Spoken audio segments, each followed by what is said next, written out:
This is a decentralized, cryptocurrency-based, blockchain-based, consumer-to-consumer betting market. Right? Right. Not endorsing it. I'm just saying this is truly humanity from an anonymous perspective using cryptocurrency to wager on this. And it is 1 percentage point different than Chicago Mercantile Exchange. They're not growing for that reason. They're growing just because of FOMO. People missing out. They're afraid of, there's no longer quality equities for us to invest into. So let's go into the concentration, and everyone's going in after the same small few. Like the Mag 7. I'm confused, Saeed, so help me understand. Yeah. I thought our investment strategy in the show was officially FOMO. that was it. Hey guys, if you feel like you're missing out, that's when you should invest. Nice quiet, somber start today.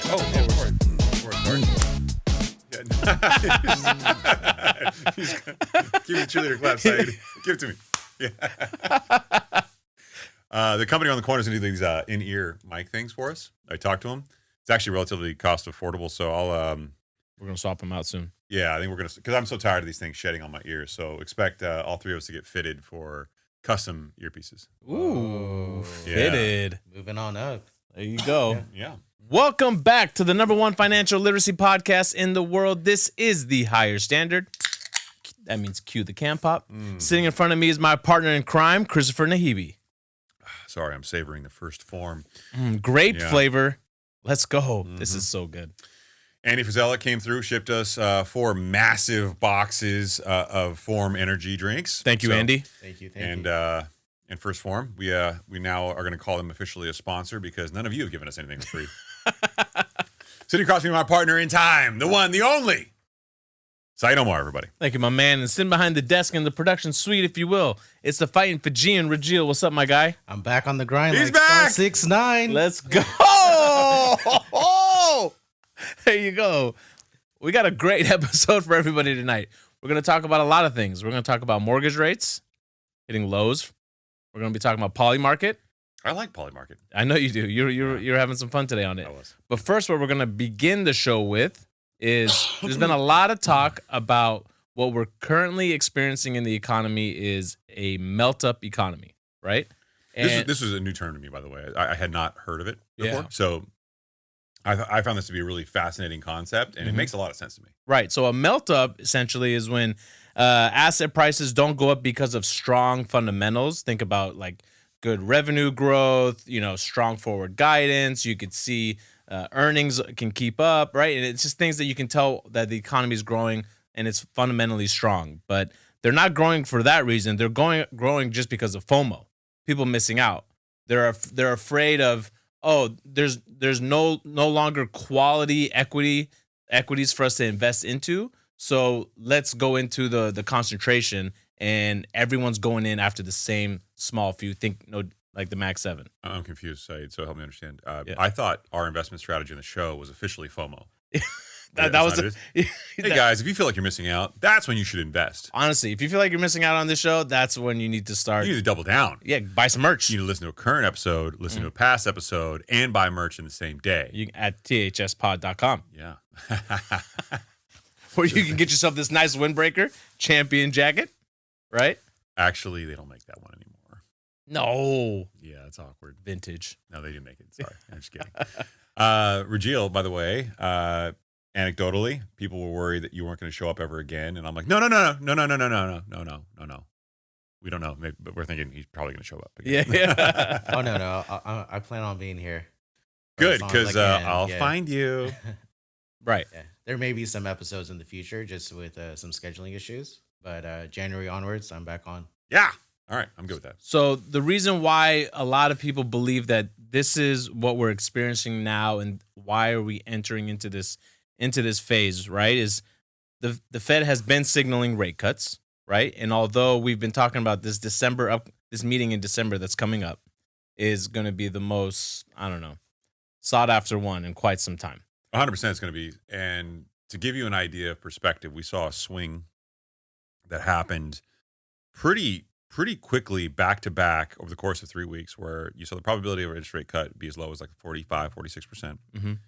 Creep back up to like 80 something percent, and then back down, and then now we're kind of back up again. And we're going to go through a little bit of the logic here and some of the things to expect. But before we do any of that, happy Thanksgiving, everybody. We missed you in the last episode. We didn't really think about ahead. Mm-hmm. I blame Saeed for it. We've been a little busy. Yeah, a little busy. So the FOMC conversation has been one that has been palpable. And I think that a lot of things are getting lost because people are glossing over it. And the economic perspective that Saeed laid out here is important because I think there's an unknown. And as much as people want to label somebody a bear or a bull or dovish or hawkish or whatever, I think that understanding the perspective of the people who are going to be voting the decision is more important than labeling everybody else. Because frankly, none of us really know what happens next. So in doing so, I went down this whole PolyMarket journey. And for those of you who have not gone down the fun time that is the PolyMarket, I got a little ChatGPT definition of what this website does because it's sensational. PolyMarket is a decentralized prediction market platform where users can bet on the outcomes of real-world events using cryptocurrency. Jill, do me a favor, pull up PolyMarket because the homepage is great. It allows people to buy and sell shares that represent the probability of an event, such as an election result or economic trend. But it's decentralized. There is no, quote, house to bet against. Users are trading directly with each other, and the platform is built on blockchain technology for transparency. Because you got the first one, Russia and Ukraine ceasefire in 2025. 12% chance. It's got a 12% chance. What is this? 42 million volume? $42 million in volume traded on that bet. Yeah.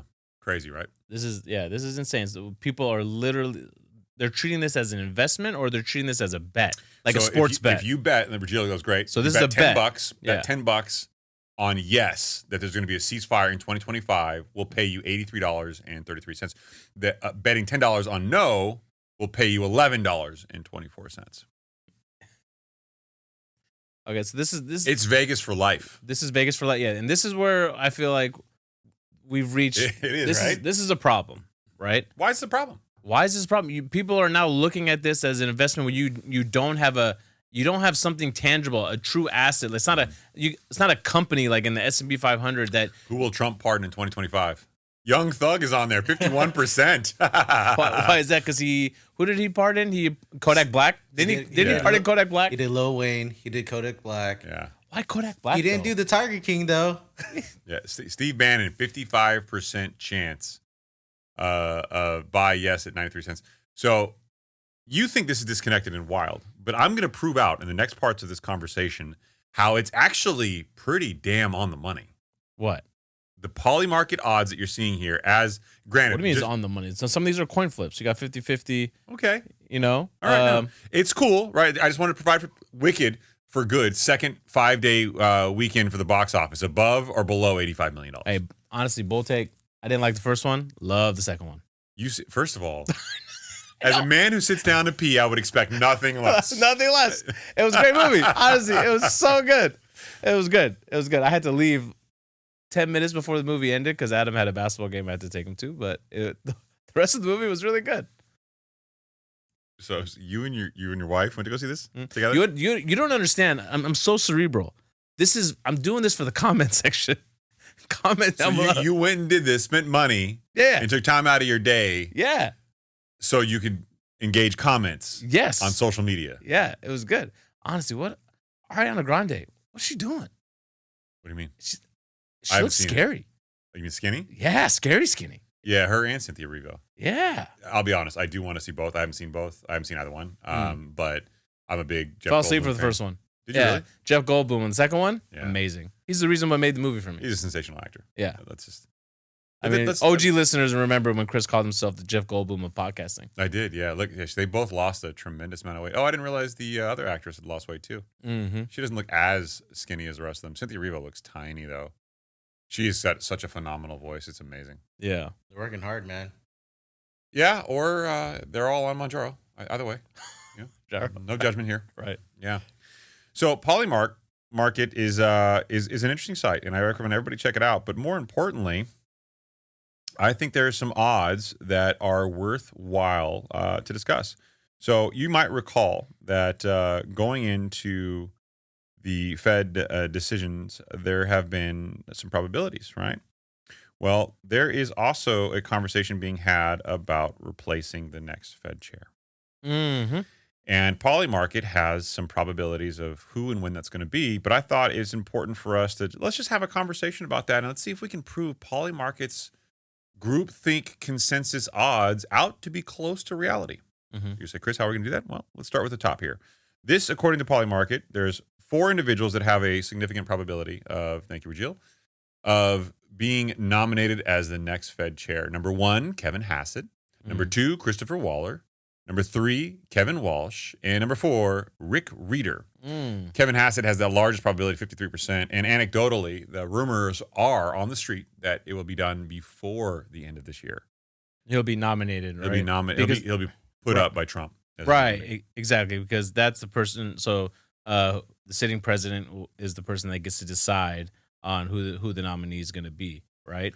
And if you know anything about Hassett, I think his ideology around rate cuts are aligned with that of the current administration. Which shouldn't surprise anybody. That's why he's got the greatest probability of being nominated. So I went down the rabbit hole a long time ago, and Stifel, one of the investment banks on Wall Street, they purchased, I believe, KBW at one point in time. They prepared a document called a Special Edition Economic Insight, where they actually brought up these 4 individuals. Oh, really? And Scott Bassett at the time. So here we are. Kevin Walsh is a former Fed governor, served as a Federal Reserve governor from 2006 to 2011, and interviewed for the Fed chair position in 2017 to replace then chair Janet Yellen. Prior to his role, Walsh was in the National Economic Council under President George W. Bush. His rates outlook, Walsh favored higher rates while governor, but has since called for lower rates along with regime change at the Fed. So, again, everybody's a Monday morning quarterback here, right? Mm-hmm. So, well, and everyone also understands that. Everyone understands Trump's stance on this. Yeah. And I know we've already flagged the show, so it is what it is. You got a flag on me. Yeah. Did I? Yeah. Okay. You didn't. I did. Okay, you did, right. Its stance is really clear on this. We've been late to cut rates. We need more rate cuts. It'll stimulate the economy more, right? It's better overall. I don't know that it will, frankly. But we don't, but that's the opinion, right? So if that's the opinion of the person that's going to give you the job, guess what you're going to do when what are you going to put on your resume? This is what I believe in. No one goes into a job interview going, I don't agree with you. Your whole strategy sucks. Yeah, well, guess who's not getting the job? Yeah, that guy. Yeah. Right. And now you know why I'm unemployed. Kevin Hassett, on the other hand, National Economic Council Director, current director of the National Economic Council, and served as chairman of the Council of Economic Advisors. There's a lot of councils and advisors in economic. Okay. Got to be on some boards. Yeah, from 2017 to 2019, under President Trump's first term, Kevin Hassett has been a vocal critic of the current monetary policy, arguing rates should be at least 1.5 percentage points lower. Yeah. I should point out this thing was prepared like a month ago for a presentation back then by Stifel. So that just seems to galvanize with the current betting odds that he is the guy. Yeah. Christopher Waller, we know he's a current Fed governor, and he's got an interesting position. Do you recall which one he heads? No. Okay, we'll get there. Took office as member of the Federal Reserve Board in December 2020 to fill an unexpired term ending on January 31st, 2030. Prior to his term, Waller served as the executive vice president and director of research at the St. Louis Fed. Mm-hmm. Waller dissented at the July FOMC meeting, voting in favor of a 25 basis point cut. He has also called for a 3% Fed funds rate.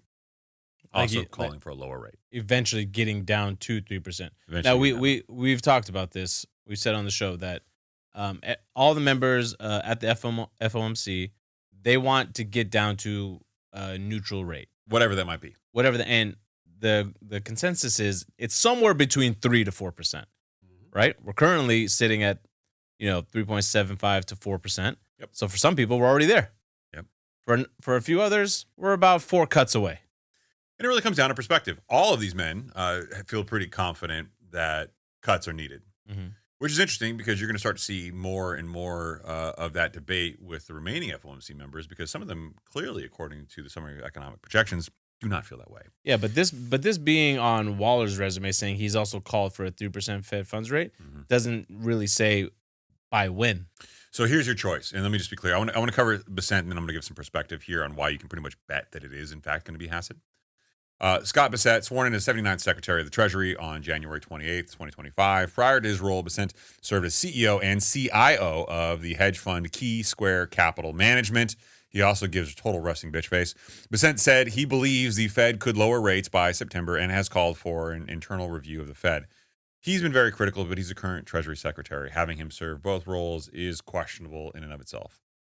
It is originally believed that he was the first priority pick, but he also has other responsibilities, and he's probably not the most qualified from a historic perspective. Smart guy, but does that mean you should be sitting on the Fed chair? I don't know. I don't think you can sit as Secretary of Treasury and sit at Fed chair. That's like There's nothing that's a complete conflict. It's not really a conflict. There's nothing prohibiting it per se, but it's certainly the image of a conflict, if you will. Yeah.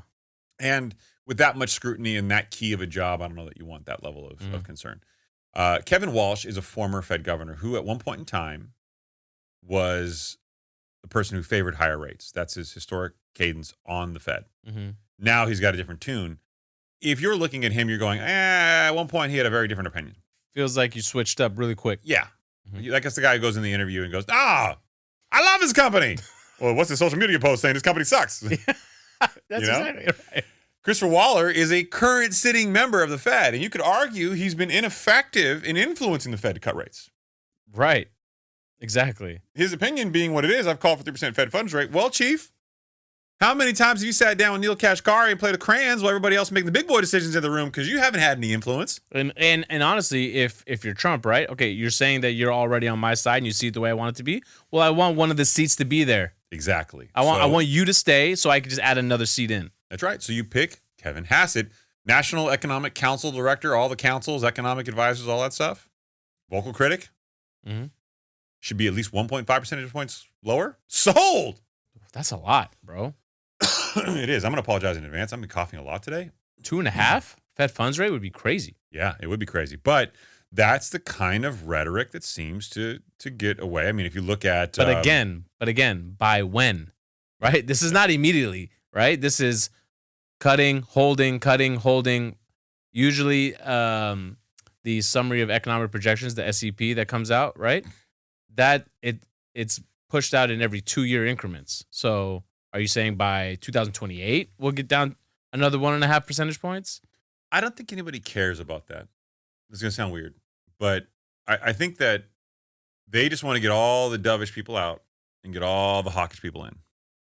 Other way around. Or, yeah, all the hawkish people out, all the people that say, no, we got to stay right here. And there you go. They want all the dovish people in that saying that economy's doing great. We need to cut rates. Yeah. Exactly. And the reason, and back to our whole conversation about melt ups, right? It's why do we feel like this is where we're headed right now? So it means that we're currently in a bubble, right? And presumptively, and no one's called it that officially, but right, it feels like it. It feels like the .com bubble, right? And I think people undervalue their inherent feelings, right? It doesn't matter what walk of life you're from, what your job is, if you're upper class, middle class, it doesn't matter. Everybody kind of feels this palpable tension. It's like when you walk into a party with a couple that you know are fighting. Yeah. Like you want to have a conversation with everybody in the room, but you also don't want to have a conversation with everybody in the room. Why? Because you don't know what's going to pop off, and you don't want to be the guy to set it off. So, or some people are sick. They do. Sick ones. I'm that guy. I know. We know one guy. Hey man, I heard you're. Hey, he used to work on the show. Yeah. He loves to sit in the kitchen and stir that pot. Yeah. You never met a room, but he would come in, throw a grenade, walk away. Yeah, that was his MO. Yeah, even with gout. Limp out of here, and you're like, "Why would you say that?" He just felt appropriate, man. Yeah, I mean, somebody's got to address it. Yeah, I mean, it's the elephant in the room. I'm like, why are you talking to yourself about? Come on. Yeah. Is this Anyway, on the show or was this no, this is life. This is everywhere. This is on the show. This is at work. This is. He just says the most inappropriate stuff in moments, and you just look at him and you're like, it takes you like a couple minutes to absorb it. You're like, why? Yeah, well, but he's also the guy. But he was also saying all the things that everyone's thinking, but just no one's willing to say it. Like, why are you sitting down when you pee? Yeah, like why are you doing that, Saeed? Can we address this? What? No, we're not. Well, just at the end of the show. Stay tuned to the end of the show. We'll talk more about it. if you like bathroom talk. I've got video footage of Saeed lying. It's true. That's not true. You were not sitting. No, at home. The conversation was at home. I thought this was like a home away from home to you. No. So is that how I judge now if it's home for you or not? Inside the studio, yes, not the public restroom, bro. Public restroom. That's public. The public's not allowed to use that restroom. Yes. That's everyone that's not. Come on, man. Listen, why does it look like that we're in a melt-up right now? Stocks hit all-time highs, and they continue to hit new highs despite weakening earnings. Okay. Right? That's what we're seeing right now. Look no different. Look nothing further than Home Depot. I love Home Depot's retail reports. To me, it's always a huge perspective. That is generally speaking discretionary spending for most people. Right, exactly. Especially in an economy right now where housing is so unaffordable. So what do you think most people are going to do? They're going to fix up the house that they're currently living in, right? Well, guess what? They've missed their earnings for 3 straight quarters. What does that say? Right? Just you don't have to look any further than that. That should be a troubling sign for everybody. Meanwhile, we're hitting all-time highs in the Mag 7, right? Consistently year over year, right? Month over month. But we're having less jobs that are open to the public. Usually when companies are growing, they're not also cutting jobs. So I read an interesting fact, and Regil, I didn't pull it up today. See if you can find this online real quick. There was an article that said that about a little over 17% of jobs can be replaced by AI already. 11.7.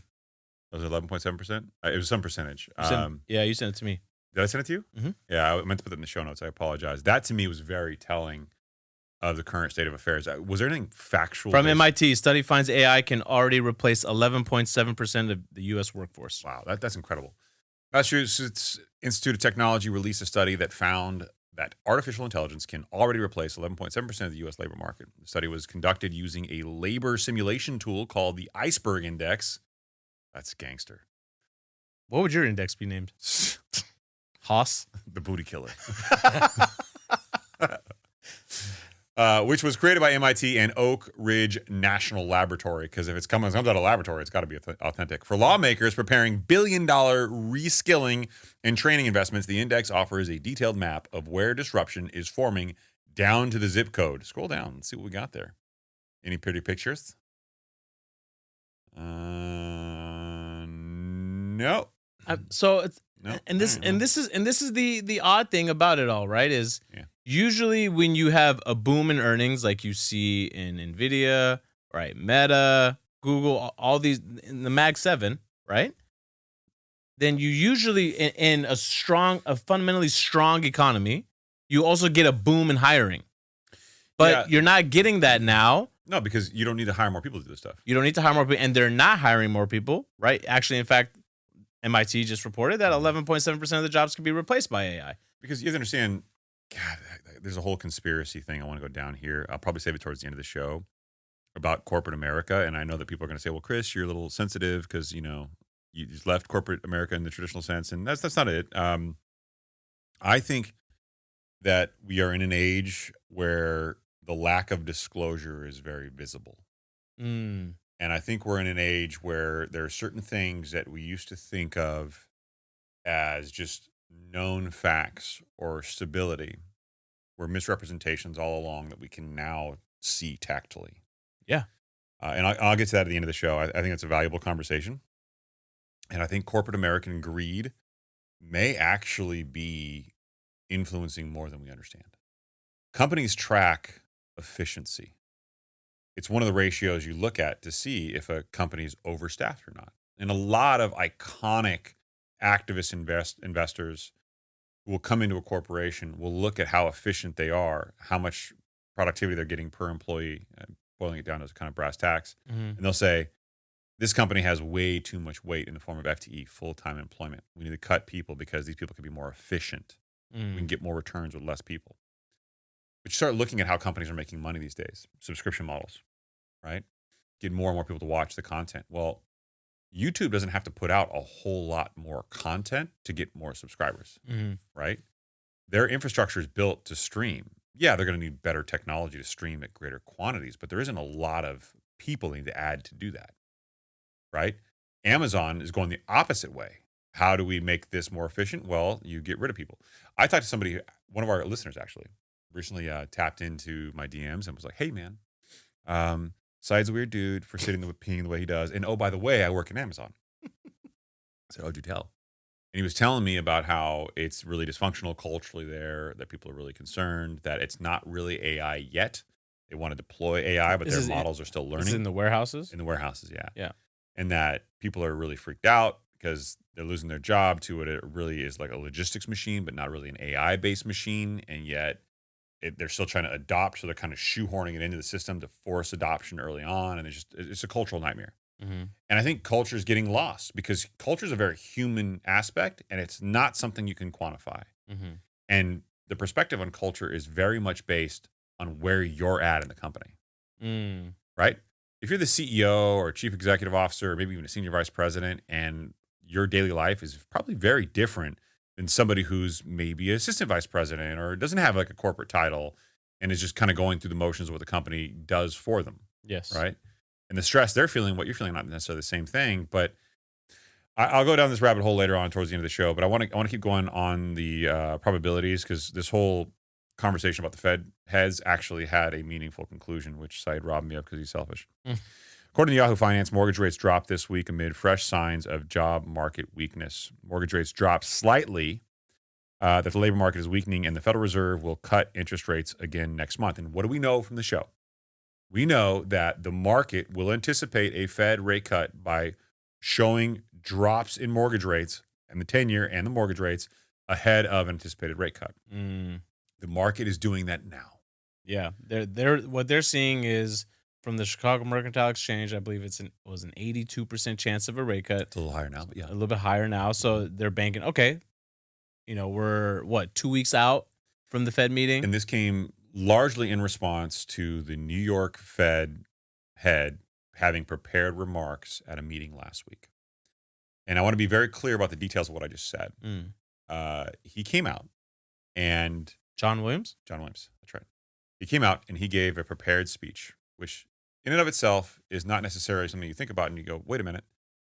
If you're Jerome Powell and you're the head of the FOMC and you want to do damage control, you have one of your Fed governors go out to a pre-planned event with a pre-prepared speech where he or she is going to make statements about the economy. Are you going to tell me that Jerome Powell didn't know that he was making this speech? 100% he did, especially when he had several other Fed chairs go out, several weeks prior, right? There's a whole bunch of Fed speak. That's right. Where they were all saying, I think we're fine right where we're at. And then Johnny Boy comes out in New York and he gives a speech saying, no, we need another rate cut. Yeah, not only did he say he had another rate cut, he said the Federal Reserve will soon need to grow their balance sheet again. That's right. So it was a huge pivot and one the market took very seriously. And that in and of itself was enough to swing the market and the financial sector as a whole. The bank stocks rallied that day because they saw a rate cut coming in. And for those of you, again, who are maybe newer to the show, that is because the market says, okay, if the Fed cuts rates, banks will drop the costs or the interest they're paying on their deposits to you, the consumer,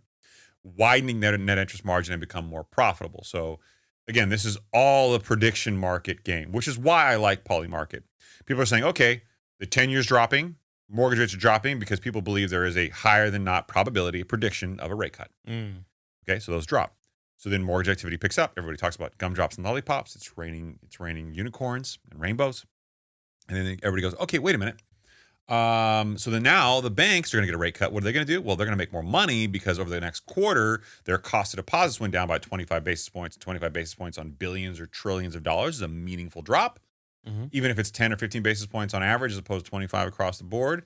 Their loan rates are going to go out at the same price, but their portfolios are now incrementally more profitable. So banks will make more money. Yep. So bank stocks start trading up because people start buying them because they expect good earnings in the future. And it's this like waterfall event of predictions that happen through the economy. Yeah. Which is why if you're Jerome Powell, you can't have somebody make rogue comments that swing the economy because the results, if you don't do what you're forecasting, could be cataclysmic to the markets. Yeah, 100%. And back to the whole, and this all dovetails nicely into the whole melt-up conversation. I like the hand gesture you just made, but sure. The whole melt-up conversation. We talked about it earlier in the show. If and you just mentioned it right now too, if banks are going to pay a little bit less on their deposits, right? Historically, over the last 2-3 years, how much were they paying on money market savings accounts? Right, a little bit higher, over 5% in some cases. Right, a couple of years ago, you were getting 5.25, 5.50 high yield savings accounts. Right, it was insanity. And your average rate of return in an index like the S&P 500, 8 to 10%. So you're like, all right, if I'm going to get a guarantee and it's really liquid, it's in my savings account, it's not tied into like a CD, I'm willing to forego the additional 2.5%. Right? Yeah. And I'll just put it in a savings account. Cool. But now your savings account is going to drop even lower.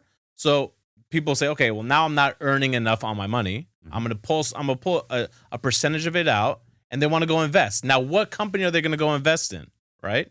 Now, all this extra money is chasing after the same high assets that are providing a return, not because they're doing really well and they're fundamentally strong. Yeah, that's right. But just because they just want a guaranteed return. It's actually a solid point. So people were putting their money into guaranteed returns that they were getting from like high yield savings accounts and whatnot. And now, because there's no guaranteed returns, they're going into the market, which they feel is guaranteed, which gives this artificial puffing, if you will, of beyond the fundamentals of the market, because people have all this excess liquidity, which is really a holdover when you think about it from the stimmy check period. And people are going, okay, well, I have no money in a high yield savings account. I was getting 5 or 6%. Where do I put my money? I can get more. And they go, oh, I'll put it in the S&P 500. Oh, by the way, I'll put it in these 7 to 10 stocks that are leading the market and everything. Yeah, that are all doing well and they're all propping each other up. They're going to make sure that this thing doesn't go down, right? And you're like, okay, well, that's what's melting up these asset values, right? And historically speaking, anytime we've had some melt up in asset values like we're seeing now, I think a good example most recently was the .com bubble, right? Is people are investing their money in the perception of this thing being really big, but it's not really creating a profit yet, right? And then the only way that ends is it abruptly ends at some point. So has to. Yeah. I wouldn't go chasing these high values right now. I would, if I was a listener of the show and you're like, okay, so say, Chris, what are you guys telling me to do, right? Excuse me. We both got throat clearing issues today. It's a weird day in the office. It is a weird day. Did you turn the filters on? Yeah, filters on. I would say just keep doing what you do and continue to dollar cost average. If anything, yeah, you have to. I wouldn't be dumping any extra money hoping to get some extra returns, right? Or I mean, you don't know when this will all come to an end.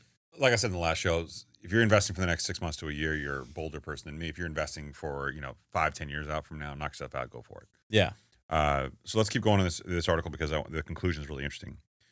The average 30-year mortgage rate was 6.23% through Tuesday, according to Freddie Mac data, down from 6.26 a week earlier. So it went down, but not a huge amount. The average 15-year mortgage rate was 5.51%, down from 5.54%. The 10-year Treasury yield, which mortgage rates closely track, has been falling as odds of a benchmark rate cut in December are on the rise. In recent days, the New York Fed President John Williams, San Francisco Federal Reserve President Mary Daly, and Federal Reserve Governor Christopher Waller have all signaled in interviews or speeches that they would support cutting next month. People are doing the math. Those are 3, right? Plus, Miran, who's Trump's named person, that's 4, is gonna vote that way. So you don't really have a whole high probability of they're not happening now because you just know how these people are going to vote based on what they said. No reason for them to lie. Traders now see an 83% chance of a 25 basis point cut at Fed's December 9th through 10th meeting, according to CME's Fed Watch tool. Although mortgage rates aren't directly controlled by the Fed, they do move based on expectations about the future Fed interest rate policy. And Rajil, if you'd be so kind as to pull up the picture just below this, this is from PolyMarket. It is the probability of a Fed decision in September, 1% chance of a 50 basis point increase, and 84% probability of a 25 basis point decrease, and 15% no change. Wow. So what I can tell you is, this is a decentralized, cryptocurrency-based, blockchain-based, consumer-to-consumer betting market, right? Right. I'm not endorsing it. I'm just saying this is truly humanity from an anonymous perspective using cryptocurrency to wager on this, and it is 1 percentage point different than Chicago Mercantile Exchange. Right. That's meaningful. It is meaningful, yeah. It's on par. Yeah. Yeah. So I guess I should ask. So you like this as a data point reference, not that you would actually go and invest your money into. This is the part of the show where we have to give everybody a bit of a caveat and an asterisk here. I apologize, people. Saeed is what we like to call paper-handed. He, unfortunately, does not know how to hold crypto without letting it sink through like a wet paper towel. Yeah. So because of that, he naturally assumes that anybody with cryptocurrency has to be betting on unlicensed gambling platforms like this from anonymous blockchain accounts, which I would never admit to doing. Right. Because that would be a paper-handed move. Exactly. Right? And I hold the bag, Saeed. Right. That's what I do. I hold it high. You hold the bag. You got diamond hands. Yeah. As my friend over at First Form, Andy Frizella, says, we do the work. I like it. You should like it. He's giving you free juice. Free juice. I'll take all the free juice. Yeah. Yes, I don't actually invest on this platform. I do like it because it gives me an idea of a consumer sentiment. Now, I would say you have to understand that sentiment is coming from people who feel very comfortable with blockchain, usually crypto fans. Not knocking it, just saying that there is a bit of a slant you typically get with that. Like you get a slant, yeah, because obviously a rate cut only helps them. Yeah, I know they've taken some hits the last couple of weeks. Again, I don't know what you're referring to here. Your boys have taken a couple of hits. Okay, look. What's Bitcoin's value these days? All right. Jill? Is it under 100? I think it was trending downwards. Was it trending downwards now? I wouldn't know because I only look up. I don't look down. You know, like that, okay. You don't look in the rear view mirror. Only look at the front windshield. I got it. Yeah. I don't play a whole lot of Minecraft, and I have diamond hands.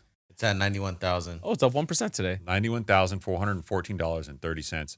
Mind you, that's per Bitcoin that Saeed does not own. Yes. Because he's paper-handed. It's a beautiful chart. Like, yeah, it has gone down a little bit. I think people that are bullish on it think there's got a lot more room to go. Actually, one of the things on PolyMarket is that will it hit 200,000 next year, which I think is a bold prediction. Wow. Yeah. But more importantly, look, if you went to a community of people who still balance their checkbooks on paper, some people do. Yeah.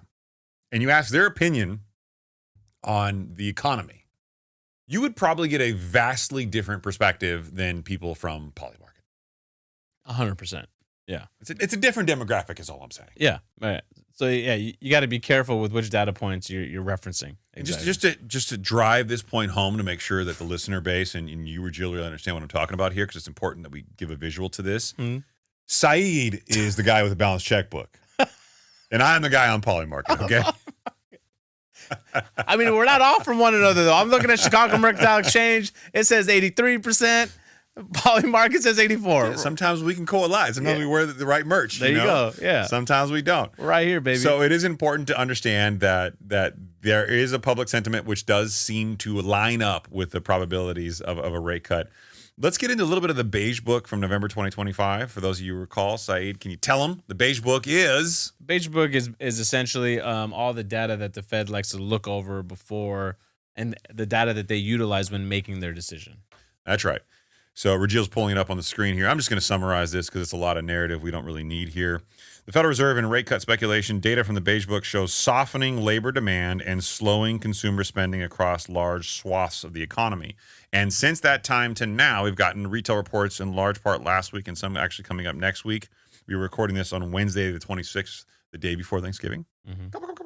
Yeah.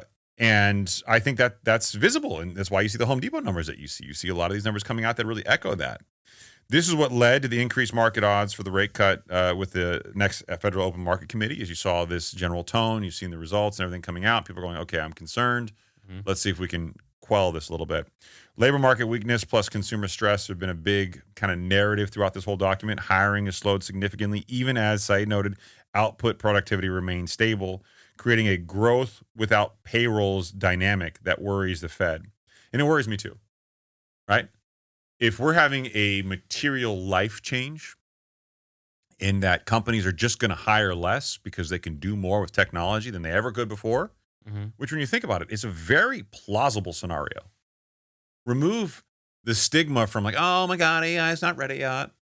And just think about, hey, this is happening now. And it's happening in a weird way.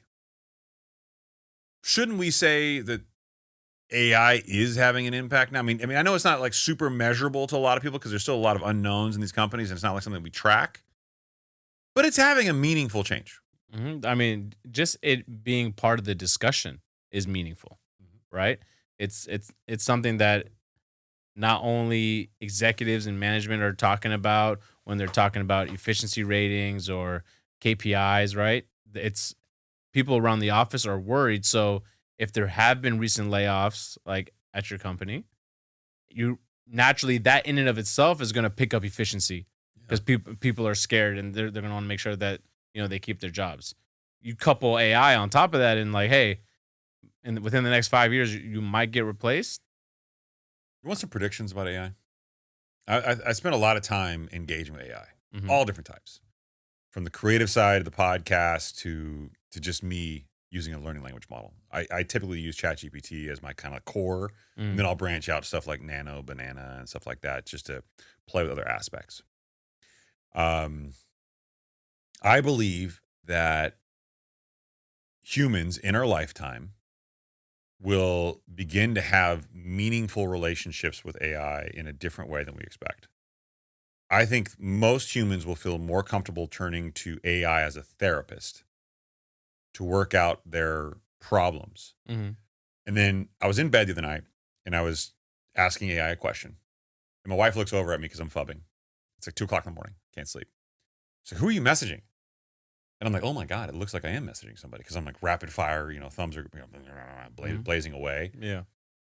And it's because I can have a conversation with AI to ask it questions But isn't this at any point in time. So, but isn't this and this doesn't go against your prediction. It's not like humans as a whole will stop something if it's not good for them, right? Look no further than social media. But Did you see that report that came out in court documents about Instagram recently? No. So there was some court documents that were released as part of litigation in California, and Instagram and Meta knew how toxic social media was and how addictive it was. Yeah. And the court documents that came out, I'll see if I can find them for another show. They clearly knew what they were doing. Bro, 100%. I mean, they've hired engineers to make it more addictive. Mhm. That's a fact. Yeah, gambling experts. Yeah, all that. But what scares me about people building deeper relationships with AI is I think it's now becoming a joke online, the confirmation bias that it spits back out at you. Yeah. Right? And people aren't going to go into their settings. People search out confirmation bias. Right? That's a natural human tribal instinct. We're tribal. Mm-hmm. So you try to gravitate towards the tribe that will give you the confirmation bias. And this is why you pee sitting down and I pee standing up. Right. That's your tribe. Rajil? And me and this tell him what team you're on. Whatever makes you happy, man. Oh, whatever makes Saeed happy. Yeah. Right. Got it. He's got my back. That's my guy. I bring him in the show every day. My guy. Tomato. Potato. Do what makes you happy, man. So Live your life. His eyes twitching. At least he's not coughing. Yeah, that's true. Yeah. Fair enough. Right? But I don't know. That part of it all really scares me. And I mean, like you said, we all search confirmation bias and this is tribal. Now this is gonna enter like a whole nother part of the conversation. But I feel like now more than ever, and I get it, I was younger back then. I wasn't as plugged in like the 90s, early 2000s, right? But just like you see more and more comfort with people speaking out in like hateful comments, right?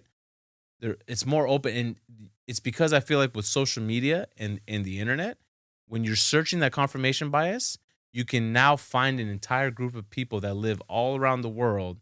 You can find those people to confirm your own bias, right? Mm-hmm. Yeah.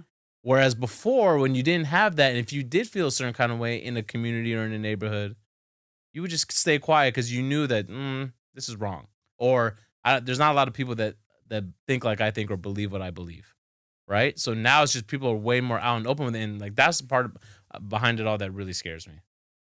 It scares me too. I also think during our lifetime we're going to see the first trillionaire. It's inevitable, right?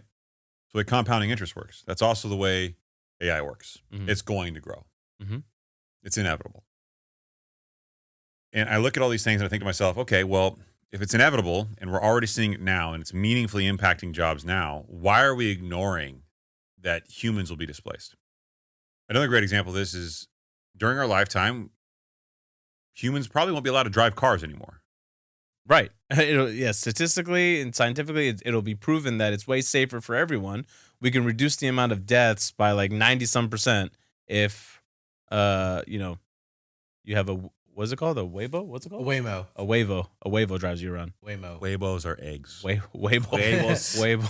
If you're driving huevos, I was gonna say Quavo. Quavos. No, Quavos. Quavo from Quavos. Yeah, from I know. Migos. I know who it is. That's funny. Quavo driving you around. Yeah. So I just think the world is meaningfully changing in a way where humans are going to be left on the sidelines if we continue to act and think like these things aren't impacting us now.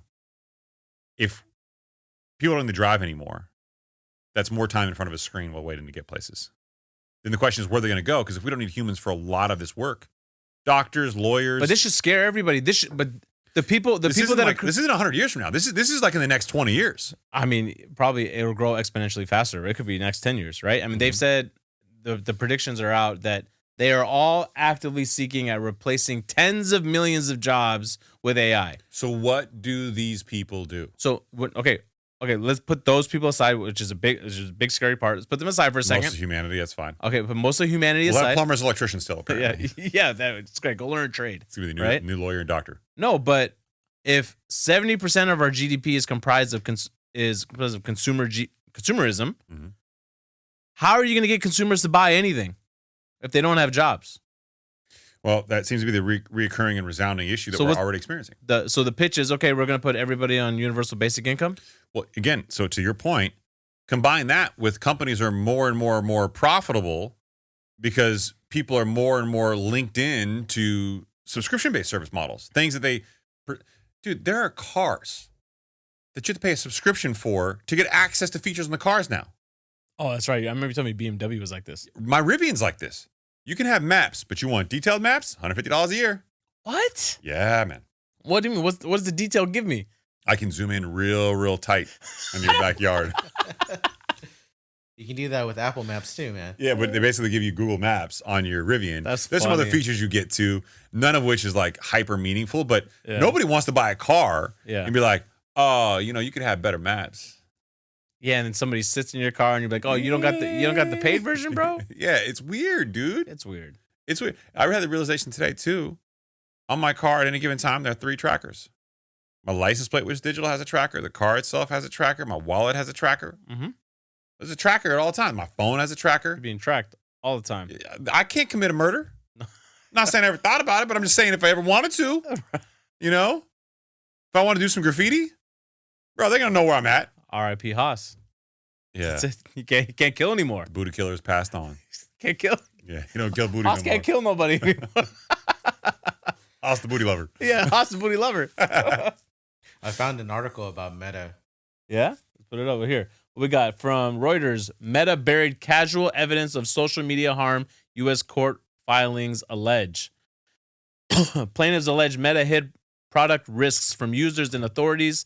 Meta accused of ineffective youth safety features and prioritizing growth over safety. You wanna know my theory? That's why they're pimping out those teen accounts now. My You seen belief those? is they knew this information was going to be submitted in court. Yeah. They knew it was going to be public record, so they'd get ahead of it by rolling out these accounts. Teen accounts? Yeah, teen accounts as part of a kind of like subtle marketing play ahead of this getting out. Yeah. So now if you go to them and say, "Oh, no, what are you guys talking about? We just rolled out teen accounts. We're here for you. We got your back. Yeah. We love you. Yeah, right. Don't stop using us. It's about love. Yeah.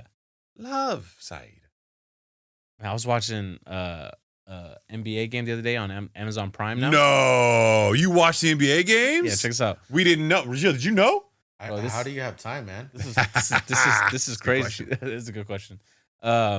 Amazon Prime watching the game and like during the game after an ad is coming up, it literally a little thing pops up saying add to cart while you're watching TV. Yeah, I know. This is brilliant. Hey, this is brilliant. Amazon takes this over. This is a monopoly, bro. It's terrible. This is it. Like, come on. You can't watch TV the anymore. frictionless ability to buy in their ecosystem is unparalleled. But you want to hear something funny? The other day, my dad's down the hall in the office in the studio here. I hear this knock on the door. I'm like, okay, door's locked because I did not want to be disturbed. Right? Normally it's open. Yeah. So I go to the door. My dad's like, sweating. Got somebody on the phone. Sounds like it's from the Philippines. Right? And I'm like, is he talking about my wife's family or something? Like, what's going on? What's up? Like, and he's like, I've been on the phone for 2 hours. And I'm like, okay. He's like, I just want toner. I'm like facial toner? He's like, no, for my printer. And I go, okay, who are you calling? He's like, I'm calling Amazon. I'm like, Dad, nobody calls Amazon. Right. What are you doing? This poor Filipino girl from like the customer service line was trying to walk my dad through how to buy the right the toner from Amazon. He doesn't use Amazon Prime. He has an account apparently, but I don't like he's materially disconnected to the way the world works. So I'm like, Dad, hang up the phone. Mm-hmm. He's like, why? She's so nice. I'm like, yeah, I know she is, but she's not the problem. You're the problem. So he hangs the phone. I'm like, Dad, do you know the model of the toner? And he's like, yeah, it's N4100, whatever X. And I'm like, okay, cool. Type it in. There it pops up. I'm like, there you go, Dad. Yeah. He's like, it's $60 for one. I'm like, actually, it's $60 for two. And he's like, I have a guy that normally delivers it, but he passed away. And I'm like, of course he did. Right? Yeah. And I'm like, how much you pay? He's like, I paid $60 for one and it came a week later. I'm like, now you're paying $60 for two and it comes tomorrow. He looked at me like I was insane. Right. I know. And there you go. That's the death of the mom and pop shop right there. Yeah. People are wanting to cut out, the mom and pop shop just for convenience. Yeah, and then I hear about all these people who try to sell on Amazon, but have you ever met anybody who sells like products on Amazon? I've only known of one person that did really, really well and never spoke to him about like the logistics behind it all. Yep. But apparently for a long time he crushed it. I don't know if he's still doing it.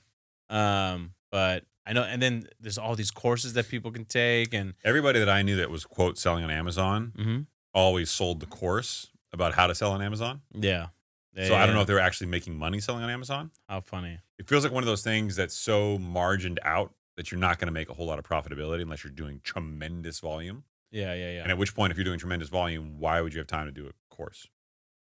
See what I'm saying? Right. Unless it's just pre-recorded. You just sell the course. Yeah, I don't know about all that. I don't like all that. Yeah. I don't need the follow-up. You gotta be able to get the follow-up questions. So as we noted earlier, hiring has slowed significantly, even as output and productivity remain stable.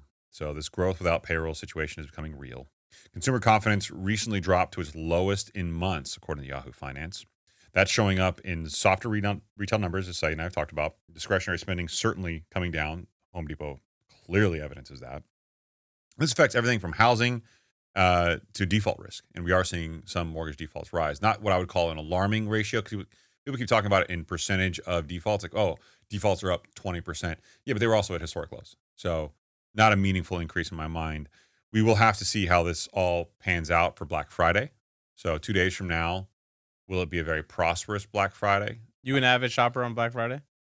No, I hate it. I Yeah, me too. I don't even want to be in public on Black Friday. Right. Not even that. Just even online or like for Cyber Monday. Right. What about you, Regil? Not for Black Friday because I worked in retail a lot when I was younger.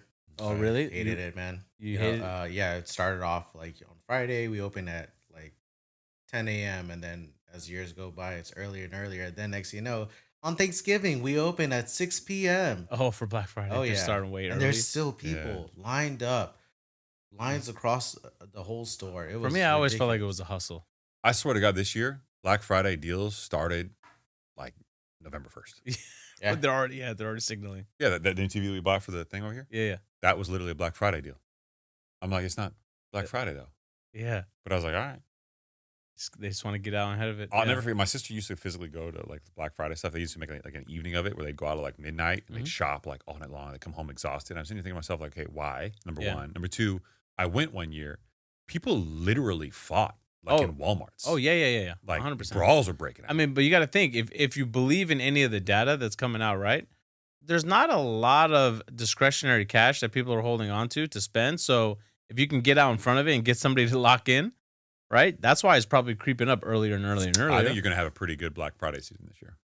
I would be shocked if it disappoints.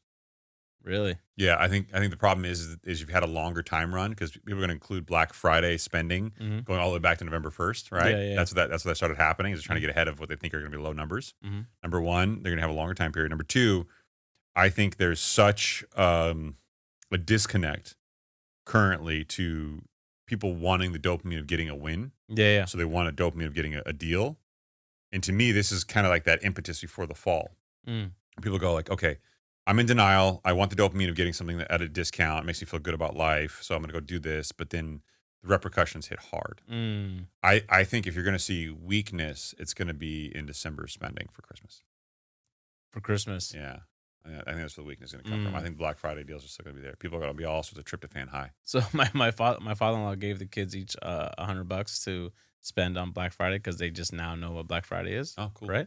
So my daughter goes to her piggy bank and she opens it up and she wants to take out additional cash. She's like, just in case I need it. I mean, she's not lying. Right. I'm like, okay, well, God. Adam's the complete opposite. He's like, Dad, you spend your money. I'm not spending any of my money. He's already thinking about saving it. Right. My daughter Aria, I want to spend it. I'm like, okay. She goes to her piggy bank. She tries to pull out some additional cash. There's only like a 20 and a 1 in there, and this is how she finds out that we empty it out and deposit it into her account. She's like, "Where's the rest of my money?" Like, oh, we already deposited, sweetheart. That's it. Is it high yield savings? Yeah. Where's that, Dad? Yeah, exactly. Is it in Bitcoin? It's invested, girl. What you mean? Yeah. It's not invested in cryptocurrency, honey. Daddy doesn't have hands. Daddy got paper hands. Oh, man, the market is so weird. So U.S. consumer confidence tanks in November as Americans see more financial pain ahead. This from Yahoo Finance. U.S. consumer confidence nosedive in November as Americans saw sour signs ahead for the economy. Consumer confidence board's reading hit 88.7 in November, down 6.8 points from October's level of 95.5. Its measure of consumers' short-term expectations for income, business, and labor market conditions also dragged lower to 63.2, remaining well below the threshold of 80 that the Confidence Board says typically signals a recession ahead. So consumer confidence is, in fact, flashing red for recessionary trending. I will say it has done this before in recent years, and there's not been a recession, so grain of salt. November was a 10th consecutive month with a reading below 80. Yeah. That's where it gets difficult. So the overwhelming majority of this year, consecutively for 10 months, it has been in recession territory. Yeah, 100%. Yeah, And that's a and when the Fed or anybody points to, but unemployment rate's still historically low. Okay, just because people are employed doesn't mean they're not working multiple jobs, right? It doesn't mean that they're earning less than they were before. I'll say it right now. Yeah. I'll use the elephant. Okay. It's in the room. It's in the room. Let's shake the trunk out. Okay, look. Yeah, they might not be unemployed. Sure. But they just had about 20% real world cost of living go up. They probably got a 3% salary increase. Yeah. Okay. For most people in America, a 15-ish to 20-ish% change in your cost of living is enough to make you feel like life sucks. Mm-hmm. And for us to go, I don't feel it. Okay, well, maybe you're in the middle class, dude. Maybe you're like a little more conscious of your spending now because of that difference. But for a lot of Americans, they're like, dude, this sucks. Yeah. Oh, yeah. Yeah, man. So, yeah, you didn't lose your job. Congratulations. You just feel like you got a salary decrease, which is not fun. And this is why I keep pointing back to real wage inflation has not kept up with everything else. So what does a consumer do? They start to freak out for 10 consecutive months. While the economy goes, woo, woo, NVIDIA, woo. Right. And then you get someone like Michael Burry coming in going like, all right, I'm out. Yahtzee. I can't do it. This makes no sense. There's no fundamental math here that makes this make sense. Right. So then you bet against the market for about $1 billion. Again. Consumer confidence tumbled in November to its second lowest level since April after moving sideways for several months. Dana Peterson, chief economist at the Conference Board, said in a statement, there is no question that many Americans harbor pessimistic views about the economy. Though unemployment remains low by historical standards, the jobless rate in September was at its highest level since October 2021. I mean, these are not good signs. Right. But there's also there's no like smoking gun here, which is, again, the counter argument to all this stuff, right? Chris, you're so negative. But what's a smoking gun? Yeah, you're a perma bear. Yeah, perma bear. I like to think that is a jailhouse term. It is a jailhouse term. Yeah. You would know. I've been to jail several times. Yeah. To visit people. I think. I don't know. It's blurry. So yeah, we've got a very tumultuous market. This layer on, of course, you've got credit markets, liquidity, hidden risk, private credit, tech borrowing. There's all sorts of weird things. According to recent institutional commentary, there's still massive liquidity in the U.S. market. So you think, okay, Chris, there's all this liquidity there. That means good things, right? Dry powder, which could flow into equities or credit if sentiment holds, right? I mean, so that whole argument with, there was all that stimulus that was injected into the economy and that people are still flush with cash. I think the people that needed that cash spent that money a long time ago. That's right. Right. So I think Mhm. what listeners should know when we say that or articles reference that, it's these private companies that have been sitting and holding onto their cash and building their cash position. Right. That's still right now a good position to be in. Right. Sitting on large amounts of cash. I mean, look no further than Berkshire Hathaway. Right. Sitting on record levels of cash. No. No, it is. I look at stuff like that and I think to myself, okay, they're sitting on record levels of cash, and like literally a year ago when he brought that up, people were like, "Oh, you just don't understand their cash model," or "Oh, Warren Buffett's just looking to hand over a company to somebody with the most liquid position so they can invest." Is that what they were saying? Oh, there's all sorts of contradictory arguments. I think the fact of the matter is it's a large amount of money for him, for anybody. Is it unusual for him? I think so. Yeah, large amount of cash ever. But does it signal something? 100% it does. It signals that he feels that is the safest place for his money. This is not a guy who's a risk taker investor. He's the least risky investor ever when it comes to fundamentals. And he's literally known for investing his money. That's right. So if there was an investment to be made, he would have made it. That's right. And because of that, I look at the market and I think, okay, well, he's a warning sign. You got Michael Burry, who bets against the markets big, and he's been wrong before. He's been very, very right one time, broken clock right twice a day. I get it. You've got life-changing technology for humanity coming down the pipeline, which arguably is already impacting things. You look at the MIT study, regardless of the think tank they took it to and the laboratory that they worked in, 11.7% of jobs is a meaningful shift in the market, to my mind. Imagine if we had 11.7 people in the world lose their jobs and unemployment was double what it is now, if not more. Right. And that's the new norm. That's the new norm. Yeah, because these people don't have jobs. And let's just say you worked as a receptionist. AI can replace you. Let's say you worked as an attorney for immigration law. This can replace you. It's form driven now. Mm-hmm. Let's just say you're a doctor and you're a general practitioner. Well, let's just say AI can look at your wearable technology, get your temperature, get your heart, your rhythms, do all the stuff that doctors normally check for in a normal basic checkup, and make a recommendation for you to a specialist based on what it's reading from your data in real time. Mm-hmm. I mean, at what point do we go down this daisy chain and people are going to start going like, you know what? I should probably take this seriously. 'Cause Yeah. I feel like society is my dad. They're all on the phone trying to call Amazon, acting like this is normal life still. Yeah. People don't do that, bro. Yeah. This is there for you because it makes you feel comfortable. It's not there for you because it's going to fix the problem. Mm-hmm. But how this all gets implemented, like in a way to where people just accept it, that's the part that's going to be interesting, right? Not every company is going to be able to do it all at once, right? But I feel like the companies that don't adopt that model, like it's up to everybody else to highlight the companies that don't do it. You want a shitty prediction? Imagine talking to AI and wanting help from a customer service perspective, because that's where this goes. Pay for a call center, have one AI LLM. Mm-hmm. That's what you're going to have. Mm-hmm. But already, I'll use my Meta glasses, which I'm wearing tonight on the show. They got shipped from China to the US, US back to China, China back to the US, and this whole debacle, which wound up being nonsensical through customs. I could not get anyone from Meta in an email or chat or anything meaningful. And it's like, okay, well, yeah, they deploy the technology vis-a-vis social media and presentations and seminars, but sold it in Best Buys Mm-hmm. and other third parties. Yeah. There's not a contact information for these people. You can't call customer service. Mm. And if you're them, you go, why would I want people to be able to call me? Yeah, exactly. We'll get it done. What's your problem? You know how it works? Go online. Search for the answer. Mm-hmm. At some point, you put an LLM there, and they don't even have people you can talk to. I mean, there's fundamentally no one you can reach out to. No one. Yeah, it's not going to stop people from buying. What does that do to us? If customer service becomes, why are you expecting customer service? Go talk to the knowing all machine. Stop kicking my feet tonight, bro. What's going on down there at the table? You're very. You're 6'6", bro. Is it your feet moving around? Is that what it is? Yeah. Antsy? I'm stretching out my legs the way you're stretching out your legs. Purple drink? Yeah, it's a purple. We are having purple drink. Yeah, we are.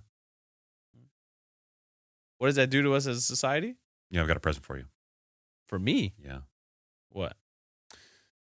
You do not have a do. present for me. Be right back. Oh, what? You're being serious? No, I'm being serious. Live on the show? I gotta give a live. I'm really bad at giving reactions, man. This better not be real. This better be a gag gift. Oh my god. Whoa! What is this? It's a box. It's a box. Oh, let's go, baby! All right. Oh.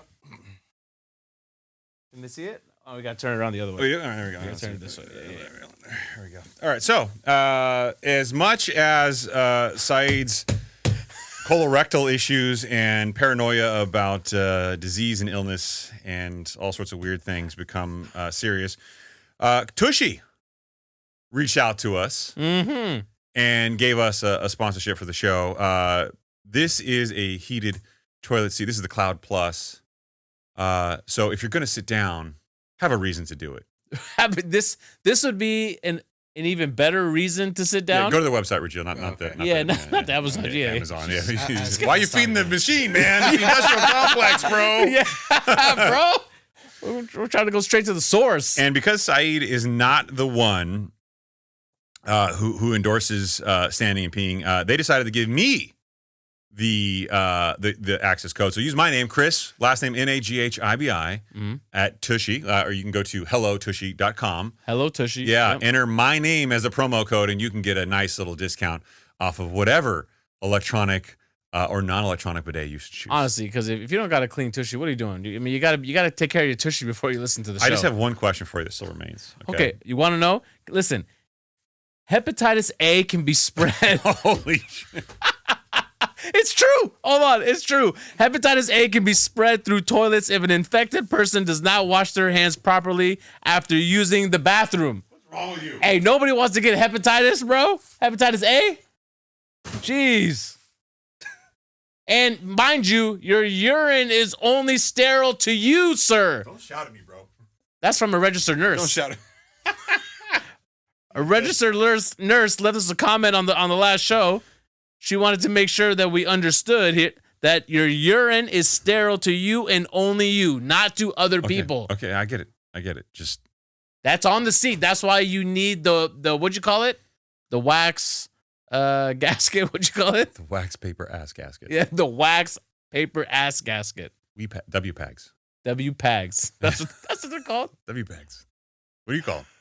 Dude, there's so many like things out there that I didn't realize. Like, for instance, like Tupperware, that's the name of a company. That's not the name of the actual thing that you're using. That's just a plastic container. That's right. Right? Ziploc. Yeah, that's the name of the company. Well, so what do you call? What is it? What is a Ziploc? It's a plastic bag. It's just a plastic. No, but it's got a seal. Right? I'm not a big fan of the Ziploc bags. Jacuzzi. It's not a jacuzzi. That's a brand. Yeah. It's a spa. It's a hot tub. It's a hot tub. I don't like spa. Spa makes me feel like I'm going to a retreat. A retreat. Have you Yeah. been to a retreat? Like a spa? No, Yeah. the kind of retreat that you're referencing? I've never gone to like one of those mud ones. Like the shaman ones? You ever done the Korean ones? Where you go to the Korean spa I and they give you a No, scrub? That when looks you're like nude? that looks like a certain type of dungeon. No, I can't do that. Really? Yeah, Those are we sensational. talked about this when you were showing me houses. We went into a house and it looked like it was a Korean spa, Yeah, that was creepy, dude. right? And then we found out that we thought we were viewing the home. This is a true story. We thought we were viewing the home by ourselves, and they were just in the garage. Yeah, they were just hiding in the garage where we were like, looking at the house. Wow. You remember those little dogs in the backyard that were running around like all nuts? Barking like crazy. Now we know Big why. ass dogs. Yeah. Because they're German Shepherds. yeah, the people were in the garage and locked themselves in. I'm like, yeah. I feel like this is a sign. That was weird. That was a weird That home. whole situation was weird. Yeah. But their entire bathroom when you walked in, Reggie, it was crazy. The entire thing was like this weird. It was a green tile or blue tile. Tile. It was blue. I think it was blue, right? colorblind. Ah. Fun fact: Meta display glasses as part of the setup. I didn't know this. They actually have a colorblind adjustment. They call it the Saeed. So I would be able to see purple. I have no idea how it works. I'm not colorblind. The irony, right? That Yeah. I'm colorblind. I can't see purple, but my favorite team is the Lakers. What color is this can right This here? is a mean What joke. color is the can? Right, the Bro, in it's front of you. grape. Grape is purple. I know that. So there's No, certain but things you okay, just we know. understand that you understand the color. No, blue. It all looks blue, like a darker shade of blue, This looks blue. like a darker shade of blue. Yeah, I don't know the difference. What so about the other can under the monitor? What about these cans right here? Yeah, just a different shade of blue. These all look blue to you. Mhm. Really? Yeah, it's unfortunate. It's like a sick joke God is playing on me. He's like, make this guy sing Blue Dabadita. Yeah, I'm gonna make him like the Lakers, but you can't really see it though. So when Lakers wear like their throwback blue jerseys, Yeah, I always I always thought that they were blue. When they were saying the team's purple and gold, I'm like, no, they're not. What are you they're talking blue about? and gold to you? Yeah. What are you talking about? What other colors can you not see? Sometimes red and greens when they blend together. So Christmas time is a really difficult time for me. Yeah, That When- to me, when the people- stoplight thing to me is just like I don't want you driving me anywhere. I'm arguably the best driver in this room. Yeah, because you the can't sa- tell whether the it's go sa- or stop. I'm the safest driver. Yeah, mind you, I'm a fish. Look at I The hate. only thing preventing you from dying is you knowing if the light on top or the light on bottom is So flashing. no. That's all. You can't tell the difference in the color. No, I can't. No, it's its own color to me. It's not that it's the same color. So the green light doesn't look green; it looks white. I'm sorry. So your colors are red and white. No, so and then red looks orange. Okay, this is very. So if anything, So my probability of death is based on you seeing orange or white. no. Your probability of death is actually it makes me safer because red and yellow look more similar. So I just naturally am preparing to break on red. I think it's a red light. This does not make me feel safer with driving with you anywhere. Why? You would not be allowed to drive me anywhere. Oh. You're not allowed to drive me anywhere. No, never gonna happen. It's fine. Not happening. Come on. You can always be a passenger in my car. You would never drive me. Regina, would you feel comfortable with that guy driving you anywhere? All right, this is probably gonna end up on PolyMarket now. Hey, Yeah. this is hey. Odds of saying getting in Honestly- a crash in the next 2 weeks. Honestly, 58%. he doesn't understand. This is the long play of me saving gas money. That's fine. I would have saved my life. Yeah. Can't have that. Your car's Right. electric, man. What? Both your cars are electric. Yeah, the one I drive my yeah. wife's car here. Yeah. Oh. Yeah, the ID4 Bro, Igor charged me $5,000 last week. for the car. Yeah, for the BMW. Which I mean, is he working on both? The Datsun too, yeah. He's working on both. Yeah, so I'll just get random charges. Do you tell him like, hey, I want you to stop working on this? I want you to work I on the did other? last week. I'm like, bro, I can't- Or do I you can't let handle him like kind of freestyle, like do what you feel is right? They'll send me pictures and I'm like, bro, it doesn't look like this. Looks like you just put some glue on it. It's Yeah, just- that has to have happened, right? Where he sent you a photo, you're like, what did you do? No, I mean usually you can tell parts look new and they used to look old. Okay. But for the most part, you're like, is that worth $5,000? That's his subscription fee. He's listening to he's listening to this episode too. Igor? Yeah. Nah, he doesn't listen to the ends. He's just Yeah. early Yeah, he's in the beginning. Got Listen to your episode, bro. What was Yeah. it about? Oh, stuff. stuff. Yeah, Talked about that JP guy again. he's a big fan though. He does listen a lot. Yeah. Nice guy. Thanksgiving tomorrow. You making anything? Oh yeah. What are you making? I'm making jalapeno cornbread. Ooh. It's kind of something that I started making. That's over- That's your thing. I don't know why people like it. It's just like a spicier cornbread, a little bit of honey, so it's got a little bit of sweetness to it, and I dump a ton of butter into it. But for some reason, I made it like 3 or 4 years ago, and people liked it, so I just keep making it. I'm making corn casserole. Oh, I saw one of those recently. My wife sent me a picture of one. It's delicious. It looked really good, It's probably my favorite side dish. but to you, it looks white. Yeah. No, that looks yellow. Are you sure? Yeah. You said orange and white. Rogila, I know you guys all at your house cook too, right? So what are you making? Yeah, we do. But this year, the wife and the son and I are gonna go to Disneyland. So Have a turkey leg. live a little magical. Oh yeah, they just have turkey year round over there. Turkey legs Oh, yeah. all year round. What was it? I've never ate one of those massive turkey legs. I have never either. You gotta go there with a bag of Hawaiian buns Uh huh. and some barbecue sauce, and just there you go. Make some sandwiches right I got to there. be honest, man. I can't be walking anywhere with that in my bag. That's- God forbid I have a heart attack or somebody goes through my stuff one day or I get robbed.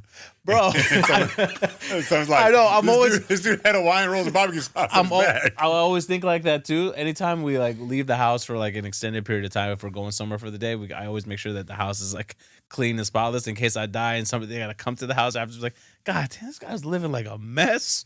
You know what I routinely do? I won't go to the gym because I'll lift like Olympic lifts with no shoes on. Yeah. But I'll go to the gym sometimes and forget that I got holes in my socks or something. you don't want to be like that dude who looks like mildly homeless at the gym. Yeah, what are you doing, bro? I don't really invest- shave right now. I haven't got a haircut in a while. It looks like you're investing in Equinox. Yeah. But it's like you can't buy new socks, bro. That's Right. disgusting. Nope. Sorry, guys. Yeah. Black Friday is coming up, so there you go. I refuse to do it. No, I not would even not not follow- even socks, huh? Nope. Nothing. I will not support this. I'm trying to tank the economy on my own. I don't I would not honestly support I it. don't support Black Friday shopping at all either. I refuse. I absolutely refuse. I'd rather pay full price. Okay, well, Get I outta here. got some stuff right here you can pay full price for. Ooh. on the higher standard merch. I'd love to tell you that we give you a Black Friday deal, except we're selling it at cost. Yeah, so we're So- I mean, that's yeah. like Black It's Friday already- prices it's right year-round there, Black Friday $20. deals. Come Yeah. on now. Or we could do like other companies, just mark it up and then discount it for Black Friday, so it's the same price. Yeah. Hey, everybody. The All Facts No Cap hoodie, which normally retails at $100, is actually on sale for less than $40. Yeah, you're welcome. Happy Black Friday. Discount code is I don't think so. Yeah, this sweatshirt right here is actually. I really like this one. It's really soft. It's funny nice. how neither one of you have it, but I do. have this one. Oh, you do? Yes, I've worn it on the show. Oh, really? Yeah. I got to be honest. I don't remember that. I've been thinking about growing my beard like this guy. You should? Long beard? Yeah, right. I would love that. Yeah, long beard on me. It's just Yeah. I thought that was you when I first saw it. just I think it looks good. I mean, obviously, I'm biased. the mustache ain't it though. What? Yeah, clean Oh, that you up. should You grow- can't go like one of the grow it up and Ukrainian make it dudes where you curl? shave the mustache. No, you gotta clean. No, not not like that. That's wild. Yeah. Yeah, I don't like that look. Ones do like the big bushy mustache where they shave the top. Yeah. Yeah, I don't like that look either. It looks a little too European. Which, by the way, all those Dagestani guys in the UFC, they're all in my feed right now. So I liked one video. It's just like nonstop. Oh, yeah, same nonstop. here, man. You too? Yeah, Yeah, yeah. it's all- After Islam won to put double belts on. Yeah, Yeah. that was pretty epic. Those guys are animals, man. Like they fight with a passion that's like palpable. Like, you Mhm. can see it. Yeah. There was that streamer, a massive streamer, Aiden Ross. Yeah. Oh yeah. He went out there. I saw that. You saw that? They started punking him. They started and just toying with him, and they literally he came with his security guard. He's like, brother, you came with security guard? Why? What's he gonna do? Yeah. he's at a compound in Dagestan or wherever he's at. What is he gonna do? Yeah. With all trained fighters. And it was funny because he was like, they were warming up, rounding the mats for like 10 Yeah. minutes, and you saw this? He had his phone with him the entire time. He said, "What are you gonna do? Why are you holding your phone? You're gonna call the police? What are the police gonna do?" It's such a weird, different world out It's there. so funny, And man. you can just tell, like, it was they were laughing at it, but at the same time, like, Aiden wasn't laughing. No, Like, yeah, the light bulb went on. No, it was extremely awkward for him. And when he was rolling around with one of the guys Mhm. who wasn't even he doesn't even fight in the UFC or anything. He's just I think a guy that rolls around with him. Like he made him like black out for a second. Yeah. Like he tapped and he didn't listen. He kept going. Yeah, crazy. I've been trying to do that to you for years. Yeah, you I got invited by By who? Ali. Who's that? He's not boss. he's not No, boss. I know you're the boss, sir. But why you never ask? Oh, invitation. Invitation. Okay, you can come, but he wanna go match with me. Who are you? Oh, my name is Aiden, sir.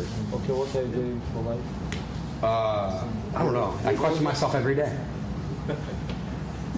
He challenged me. He wanna do grab and watch me. No, скажи им, кто это. He said, "Go back." And then later in the episode, when after he leaves, he tells him he's like, "Next time wear different shorts."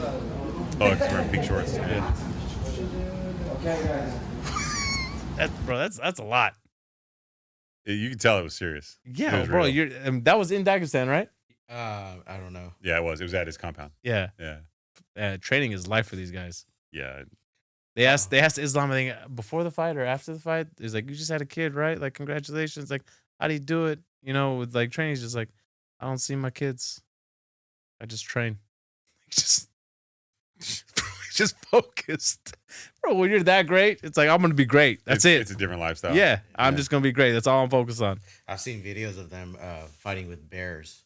Oh yeah, that's the real thing. Apparently, Khabib's dad, right? They used to make them train, and they would wrestle bears like when they were younger. And one of the first times he win, the dad made him. He's like, "Dad, what if he bites me?" As a kid, he's telling his dad, "What if he bites me?" He's like, "Bite him back."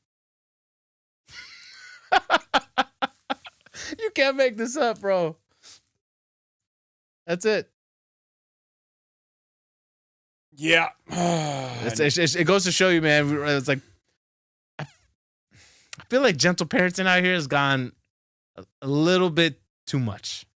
I'm not saying that's the right way, and I'm also saying what we're growing accustomed to seeing here. I'm also feeling like it's becoming a little too much. We need to take the kids back to the 90s at least. Show them the 90s way. Right? I do not want to get canceled tonight. You guys are touching all the topics that I can't touch. What? What's nothing wrong with that? Well, I was raised in the 90s. No, I get it. I'm just saying, like, you're not the one getting sued. Not for this. I'm just saying, Not man. for this. Everything I say is good. Look, I told you he's a bad person. Look, He wants to go back to the 90s. he wants to slap kids, and he was talking about Muslim fighters on his show. It's like, I'm not doing that. And gambling. Yeah, and gambling. Like, come on, Saeed, paper hands. Trying to give me lawsuits. Suit it up. Come on, bro. You don't go on you don't bet on PolyMarket? No. I thought it was polygamy market. Yeah. How do I buy a wife? Yeah. All right, man. You got anything else? Regil, you got anything? No, just everyone have a happy holiday, Thanksgiving. Spend some time with your families and live life to the fullest. Yeah, thank you guys. Reach out to us. Leave us a comment down below on our YouTube channel. Make sure you subscribe, hit that like button, ring that notification bell. If you leave us a comment on Apple or Spotify, we'll make sure to read it. Make sure it's honest, because if it's honest, you know it's 5 stars. Buy some merch. Buy some merch. HelloTushy.com. HelloTushy.com, promo code Chris Nahibi. That's right. Naghibi. Did you not know how to spell it or something? No, I just wanted to make sure. Okay. Yeah. All right, there you go. Yeah. You got anything? Nope, I'm done. I'm right. probably going to get sued. Happy, All right, happy everybody. Thanksgiving, sir. All right, bye. Good night, everybody. Why would you get sued? You didn't say anything wrong. You kidding me?